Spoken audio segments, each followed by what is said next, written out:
नमस्कार, स्वागत है आपका टीवी 24 नेटवर्क में और मैं हूं अजय सिन्हा। सीजेपी जो नीट पेपर लीक के मामले में प्रोटेस्ट कर रही है, तमाम दिल्ली में लोग प्रोटेस्ट कर रहे हैं, विरोध कर रहे हैं। विरोध को लेकर कि विरोध खत्म हो, इसको लेकर बातचीत चल रही है सीजेपी के प्रवक्ताओं और एनडीए सरकार के यानी मोदी सरकार के मंत्रियों के बीच। लेकिन जो बात अटक रही है वो बात अटक रही है धर्मेंद्र प्रधान के इस्तीफे पर। यानी धर्मेंद्र प्रधान के इस्तीफे से कम पर जो आंदोलनकारी हैं वो मानने को तैयार नहीं है, तो दूसरी ओर सरकार भी धर्मेंद्र प्रधान का इस्तीफा नहीं करवा रही है। धर्मेंद्र प्रधान खुद भी इस्तीफा नहीं दे रहे, लेकिन इस बीच मोदी सरकार में एक मंत्री ने इस्तीफा दे दिया है। वो मंत्री कोई और नहीं बल्कि रवनीत सिंह बिट्टू हैं। रवनीत सिंह बिट्टू ने इस्तीफा दे दिया है। ये रेल राज्य मंत्री थे। इन्होंने अपने पद से इस्तीफा दिया द्रौपदी मुर्मू को, और प्रधानमंत्री नरेंद्र मोदी के सलाह पर राष्ट्रपति ने यह इस्तीफा स्वीकार भी कर लिया।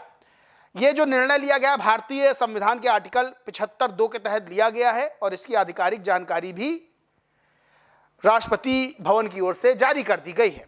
दरअसल जो राज्यसभा कार्यकाल था, यानी आप मंत्री हैं तो आपको या तो केंद्र में मंत्री है तो राज्यसभा या लोकसभा किसी का हिस्सा तो होना ही पड़ेगा। ये राज्यसभा के सदस्य थे।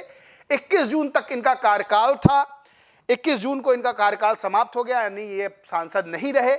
इस बीच इन्होंने अब जाकर इस्तीफा दिया है और इस्तीफा देकर इन्होंने पोस्ट भी लिखा, मैं भारत की माननीय राष्ट्रपति द्रौपदी मुर्मू जी और माननीय प्रधानमंत्री नरेंद्र मोदी का हृदय से आभार व्यक्त करता हूं कि उन्होंने मुझे भारत सरकार में केंद्रीय राज्य मंत्री के रूप में देश की सेवा का अवसर दिया।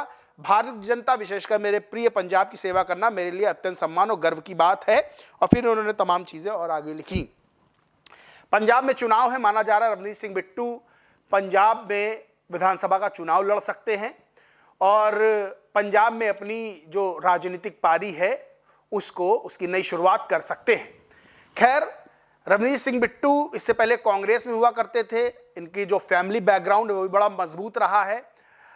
मुख्यमंत्री पंजाब के रहे बेअंत सिंह उनके पोते हैं ये, और कुछ समय पहले संसद की सीढ़ियों के पास कांग्रेस नेता प्रदर्शन कर रहे थे राहुल गांधी, तब राहुल गांधी ने इन्हीं रवनीत सिंह बिट्टू के लिए गद्दार शब्द का प्रयोग किया था। बाद में रवनीत सिंह बिट्टू ने भी पलटवार किया था और उस समय राजनीतिक चर्चा इस गद्दार शब्द को लेकर तेज हो गई थी, वार पलटवार हुआ था। धर्मेंद्र प्रधान के इस्तीफे पे आते हैं कि धर्मेंद्र प्रधान का इस्तीफा लगातार मांगा जा रहा है और धर्मेंद्र प्रधान का इस्तीफा हो नहीं रहा है। सीजेपी के जो फाउंडर है अभिजीत दिप्के ने साफ कहा कि धर्मेंद्र प्रधान के इस्तीफे से कम पर हम मानेंगे नहीं और जब तक इस्तीफा नहीं हो जाता तब तक हम ये प्रदर्शन करते रहेंगे। वहीं सरकार ने खुद प्रधानमंत्री नरेंद्र मोदी सामने आके कह चुके हैं कि हमने सख्त नियम बना दिए हैं और बहुत से अधिकारी कर्मचारी हैं जिन पर गाज भी गिरी है, जिन्हें बर्खास्त कर दिया गया है।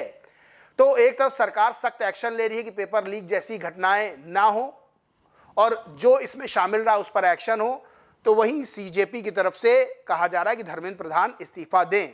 वहीं सोनम वांगचुक जो 26 दिन से अनशन पे थे, उन्होंने अपना अनशन तोड़ दिया। उनके पास जेपी नड्डा पहुंचे थे, अपने हाथों से उन्होंने अनशन तोड़वाया।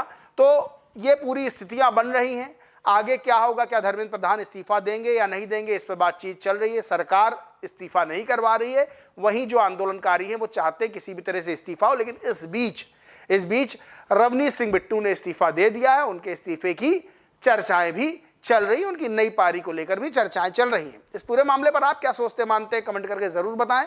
क्या आपको लगता है कि धर्मेंद्र प्रधान को इस्तीफा देना चाहिए या नहीं देना चाहिए, कमेंट में जरूर बताएं। वीडियो अच्छा लगा तो लाइक करें, शेयर करें और चैनल को सब्सक्राइब नहीं किया तो सब्सक्राइब करके बेल आइकन जरूर दबा लें। धन्यवाद।